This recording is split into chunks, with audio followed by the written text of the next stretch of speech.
Come and listen to my story about a man named Jed. A poor mountaineer barely kept his family fed.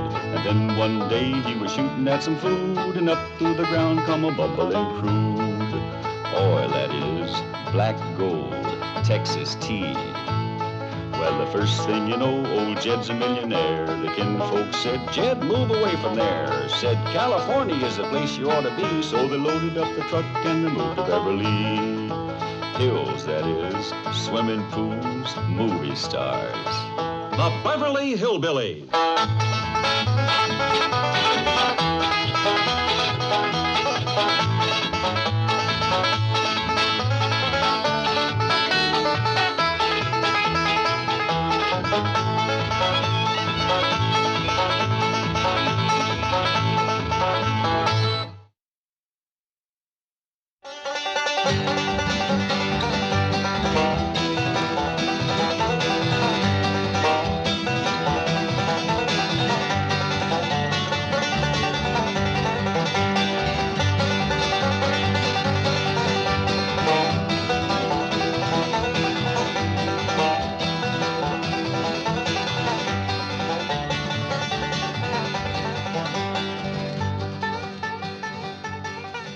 Please don't bother me now. Later, later. This is Flat Scruggs. You. Yes? You assured me that you were not coming in this morning. I took you at your word. And if a secretary cannot trust the word of her employee, then I ask you, whom can she trust? Gee, I'm sorry. It wasn't my fault. You see, this appointment... Now, wait a minute. You're having a hootenanny in my office, and I'm apologizing? We are not having a hootenanny. I was merely holding an informal meeting of my folk music appreciation group. And on our own time. Well, have it some other place. I'm running a bank, not a barn dance. Who are these characters? Lester Flatt and Earl Scruggs, progenitors and acknowledged masters of that style of music known as bluegrass. Bluegrass, schmoograss. Get all this stuff out of here. That is something I think you should know. Mr. Flatt and Mr. Scruggs are visiting here from Nashville. Nashville, Smashville, out. They are the house guests of Jed Clampett. Clampett, schmampett. Jed Clampett? My Jed Clampett? They're staying at his house? Yes, with their wives. You see, Flatt and Scruggs are old friends of his from back in the hills. Well, just don't stand there plugging this record player. I want to hear these boys. Nashville, too. Hey, that's my favorite city. Say, those boys are good. Pipe that music to the bank speaker system, and then we'll drive over to the Clampetts and meet Earl and Lester in person.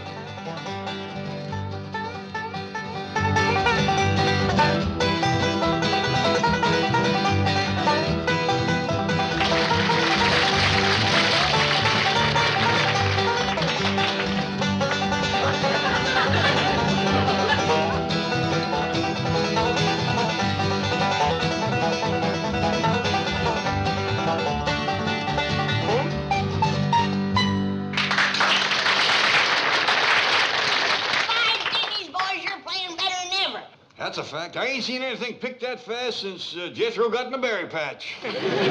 What do you call that number? That was Foggy Mountain Breakdown, wasn't it, boys? That's what we call it in the evening, Granny, but if we play it before noon, it's called the Louise and Gladys Wake Up. Yeah, it's the only way we can get our wives out of bed in the morning. Girl, that's what we get for marrying city girls. Well, city or country, I bet that opened their eyes. I'll go get breakfast on the table. Well, we'll help you, Granny. I've done had my breakfast, and I'm late for school now. So long, Jethro. Yeah, behave yourself. See you later. Don't forget your lunch. Don't worry, Uncle Jed. I got it. You know, Earl, I don't hear our wives are stirring around up there yet. Let's give them another blast. Good idea. Jed, how about stomping the course this time? Well, I don't know if I can stomp fast as you can pick, but I'll do my best. Let it go, Earl.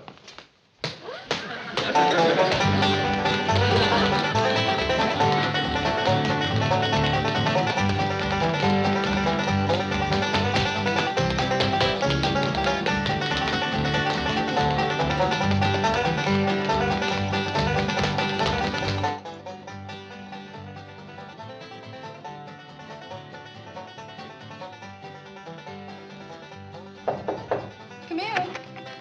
I see it woke you up, too. Woke me? I think it woke my my aunt in San Francisco. Imagine at the crack of dawn like this. Why, it isn't even 10 o'clock yet. Well, Louise, that's what we get for marrying country boys. Yes. But you know something, Gladys? I wouldn't trade our husbands for Cary Grant. I wouldn't either. We'd be fighting over him constantly. What are you going to wear today? I don't know.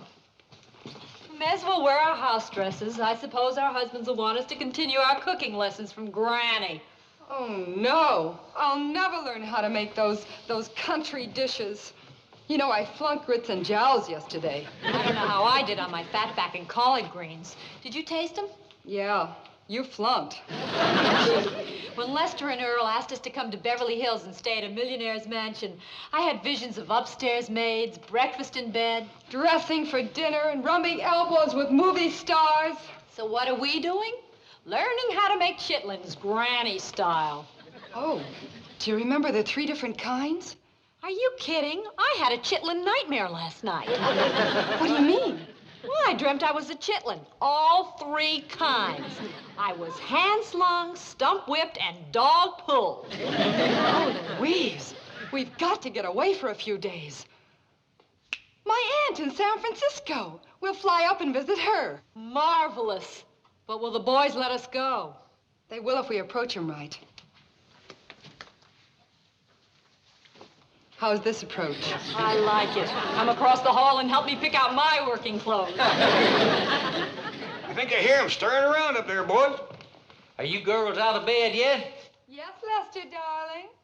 How soon you be down? Just as soon as we're dressed, Earl, sweetheart. Get a move on. We will, Angel. I know you boys picked out a couple of sweet ones, didn't you? Yes, we did, Jed. Sweet and pretty. If Granny can just learn them to cook, we got herself a couple of crackerjack wives. That's the truth. You can't beat a woman that looks city and cooks country. I gotta admit, that sounds good. Say, Jed, how come you ain't married up with one of these pretty Beverly Hills women? Why, shucks, Lester. These fine, high-stepping society fillies ain't about to jump into double harness with an old country plow horse like me. Now, we done all right, and you wouldn't exactly call us Kentucky Derby winners. I tell you, Jed, these city women make fine wives. That's the truth. Them lazy women of yours ready for breakfast yet? Not quite, Granny. Well, here's some chitlins they made last evening. I thought maybe you'd like to try them. I would. My wife talked about them in her sleep last night. Well, shall I throw them out? No, don't do that, Granny. Earl and me want these. You do? You betcha. Lester, you thinking about the same thing I am? I reckon so, Earl. Let's try. You're right. They're dandy.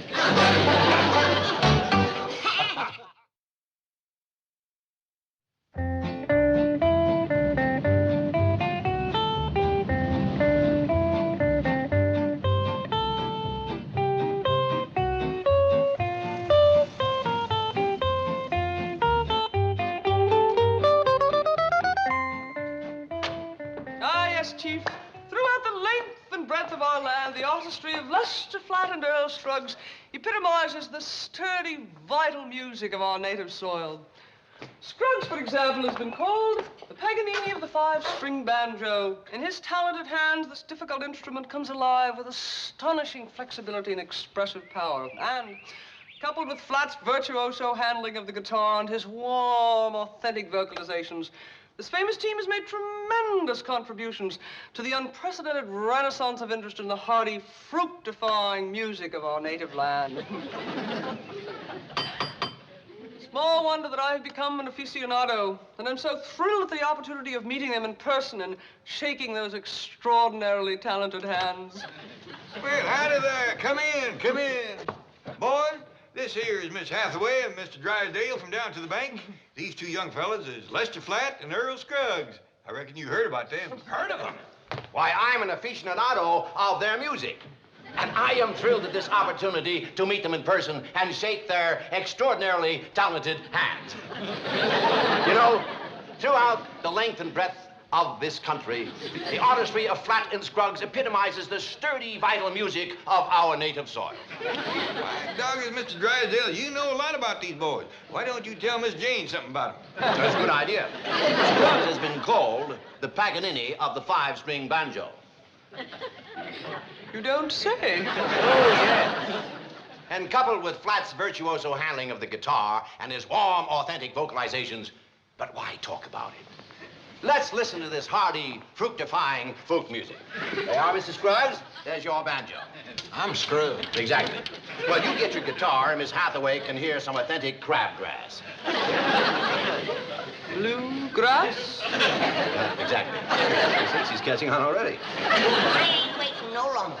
Everybody to the fancy eating room for lunch. Lunch? What happened to breakfast? Too late. Lunch is ready. Now, come on, everyone to the table. Shoo, get. But Granny... You two, move on. But Mr. Flat and Mr. Scruggs are going to do something for us. You betcha they are. They're going to get their wives to the table. We will for a fact, Granny. Y'all go ahead. We'll be right in. By the time them city women get up, we'll be having supper. You know, Earl, I'm commencing to get aggravated at their wives. Me too, Lester. Me too. Sometimes I ask myself a question. Why did I marry a city woman? Me too, Lester. Me too.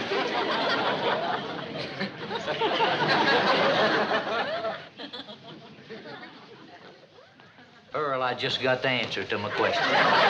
Me too, Lester. Me too. Now, boys, put me down. Put me down. You deserve to be carried, Granny. You're the queen of the kitchen. Yeah, sit here on your throne and we'll send our wives in for another cooking lesson. Yeah, and if you can learn them to cook grits and jowls like yours, we're going to write a song about you. I'll do it. Did you tell them to get into some working clothes? Yeah, they had some foolish idea about going to San Francisco, but we put a stop to that. Where did we go wrong, Louise? Should have asked them before lunch. Once they tasted Granny's victuals, it was no contest. Well, let's forget about San Francisco and go back to cooking school. No, wait. I can't face another lecture on advanced grits and jowls. There's gotta be some way of playing hooky. You ought to be ashamed of yourself, making me climb up that there tree after you. I just wanted you to meet our company. This here's my bobcat. Want to holler? Oh, thanks. Don't be scared. You won't hurt him. What's the trouble, ladies? Really, May Clampett, you know better than to bring that bobcat in the house. Now get him out of here. Well, yes, sir, Paul. Come on, Bobby. We'll just climb back up that there tree. I sure wish somebody'd take that young'un in hand and make a fine lady out of her. That'd be quite a job. Not in San Francisco. I beg your pardon? Well, Gladys and I could do a lot for her, but we'd have to get her away. From her critters and things. Yes, to a city like San Francisco. Well, I got to admit that Beverly Hills ain't done a lot to help her. Oh, but I couldn't ask you ladies to give up your cooking lesson. Ask us, ask us. Now, in the key of C, for example, the C chord is the tonic, the F chord is the subdominant, and the G7th is the dominant. Of course, I am not possessed with the amazing dexterity necessary to demonstrate the Scruggs style of playing with its flowing, highly arpeggiated three-finger technique, which has been so aptly described as folk music in overdrive. You don't say. Yeah. Come on, get the feel of it. Look yonder, Earl, that banker sure knows how to handle a banjo. Yeah, let's hear something, Mr. Drysdale. Well, of course, I don't possess the amazing dexterity necessary to play the Scruggs type of banjo with its flowing, highly arpeggiatic three-finger technique. Incidentally, Earl, my favorite key is C, with its subdominant F chord and its dominant G7. Man, I wished I knew as much about banking as he does the banjo. Then what do you do? Lester, are you boys planning any personal appearances while you're out here? Well, just one, Mr. Drysdale. We're hoping to play for Jed Clampett's wedding. What's this? Mr. Clampett is getting married? Well, if we could sell him on the notion, that's one reason we brought our wives along. Right, Earl? Yes, we hope it'll answer this question. Can a man from a little cabin in the hills find happiness as the husband of a beautiful and educated city woman? You two certainly seem to have found happiness Pretty near. Yeah, just a grit and a jowl away. Well, speaking of your beautiful, sophisticated city wives, how did you happen to meet them? We were playing in an engagement in New York City, and we held an audition for girl singers. Yeah, there must have been 300-400 girls showed up. And Gladys and Louise stood out from the crowd. They must have had beautiful voices. You know something, Earl? We never did find out if they could sing. Chief, that's how we can find a wife for Mr. Clampett. What? Well, he's too shy to look for himself, but if Mr. Flatt and Mr. Scruggs hold another audition right here, he'll meet dozens of beautiful girls in spite of himself. Say, that's a good idea. Now, hold on. Their wives might not think so.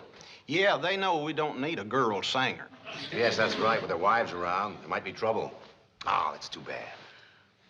Sorry to be so long getting Ellie out of the tree, but I don't climb as spry as I used to. Pop says you're taking me to San Francisco. Well, yes, if our husbands will let us. Well, let's go ask him. You do the talking. Be glad to. Now, come on, Ellie Mae. Go on upstairs and get yourself packed.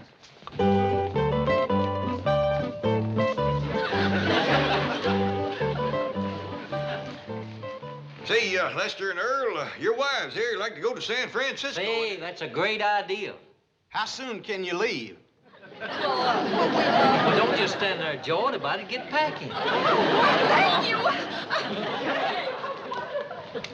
Jed, you know you ought to have yourself a sweet, pretty wife like Earl and me's got. Well, I don't get to travel around much like you boys. I don't get to see many women.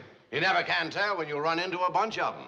Oh, yes, that's true. The big city's not like living in isolation back in the hills. Yeah, back there, a feller had to get himself a wife out of a catalog. Yeah, listen to this song, Jed, and then you'll know how lucky you are.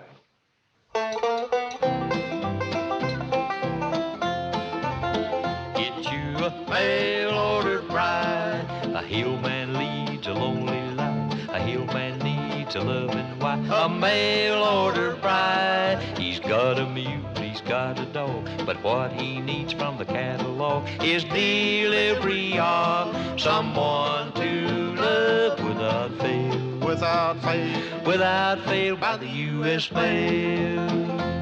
She'll help him raise a chicken. She'll cook and sew and bake and help him raise a dick and rub away each ache. She'll help him raise a brand new barn, and then she'll play her ace. She'll raise a little wrangler just to help her around the place. Get you a mail-order bride. She'll burn her brand right on your heart, and you won't even feel it smart. A mail-order bride. As you ride home the long last mile, she'll make you feel it was all worthwhile. You'll be full of pride, so satisfied. You order a mail-order bride.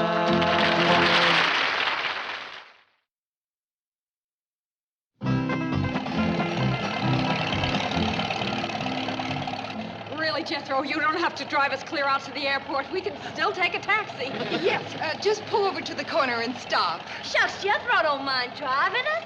Uncle Jed wants me to help you with the suitcases. Yeah, he's almost strong as me. I'm stronger. You don't believe me? Just feel these muscles. Oh, we believe you. Watch the traffic. Yes, ma'am. Hey, you know something? That's the fourth fella that's whistled at us. I wonder how come. Probably the truck, honey. Yeah, I reckon. Don't see too many like this. I'll take a bet on that. Oh, it's a beauty. And it drives like a dream. Hey, I got an ID. I'll drive you all the way to San Francisco. No, please. I will. But it's back in the other direction. No, Jethro. Clear out to the airport. We have reservations. Okay. Hey, there must be a lot of fellas going to the airport today. There must be 20, 30 cars following us. What do you mean they went to San Francisco?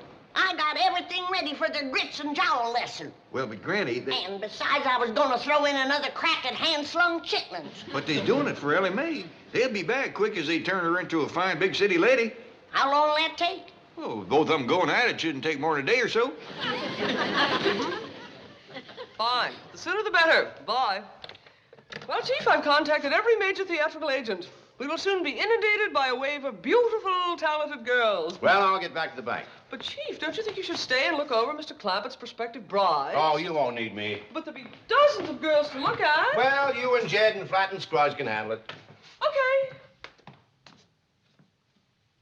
Well, don't give up so easily. Coax me. All right, Chief, we don't need you. I'll stay anyway. I'll just feel better if we tell the boys we got here all right. I bet they miss us already. Hello?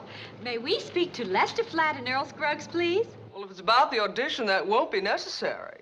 Audition? For Flat and Scruggs? Yes, but don't worry if you can't sing folk music. In fact, it isn't absolutely necessary that you sing at all. As long as you're single, attractive, and have a certain amount of, shall we say, domestic ability. Hurry over or you'll lose out. Bye. Well, what's wrong, Louise? Did it ever occur to you that our husbands change their minds about this trip very easily? Well, yes, now that you mention it. Well, I just found out why. They're auditioning girl singers. What? That's how they met us. Don't I remember? Come on. Ellie Mae, we're going back home. Hurry. You're next, my dear. And good luck. Thank you. All right, number 52, your name, please. Billy Evans. Evans. Age? 23. How old? 26. 7. Next station. Thank you. All right, Miss Evans. Now, this is going to be your music audition. Let's hear you hit this note. That's close enough. Next station. Thank you. Passed your singing test, did you? I guess so. All right, now this is your cooking test. How do you make sassafras tea? With sassafras? Pass!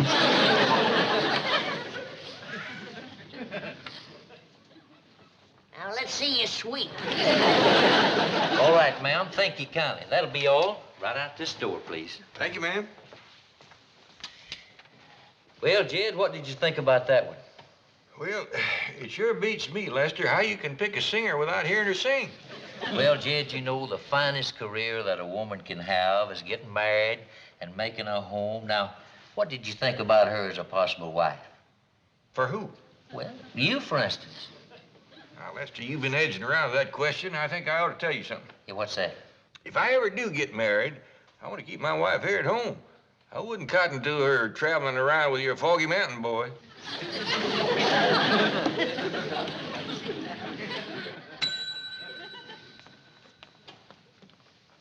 Gladys and Louise just came in. Tell them to get in line, Chief. No special favors.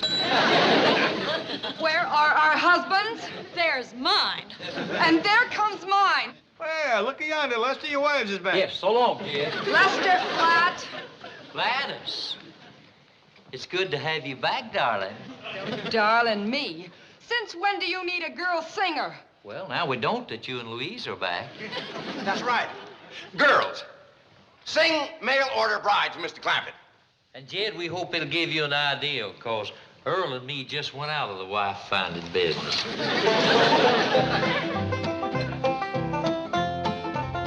Get you a mail order bride. A hillman leads a lonely life. A hillman needs a loving wife. A mail order bride. He's got a mule, he's got a dog, but what he needs from the catalog is delivery of someone to love without fail. Without fail, without fail, By the U.S. mail.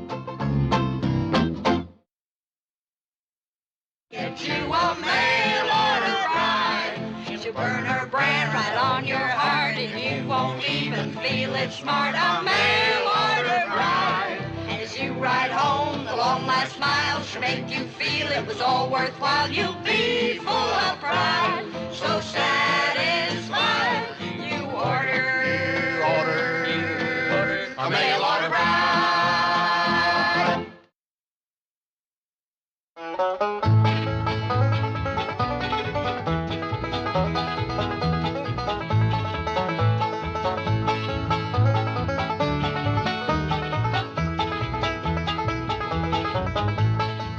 it's time to say goodbye to Jed and all his kin.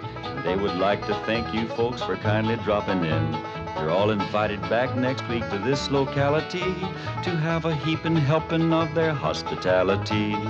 Hillbilly, that is. Set a spell. Take your shoes off. You all come back now. Here? This has been a Filmways presentation.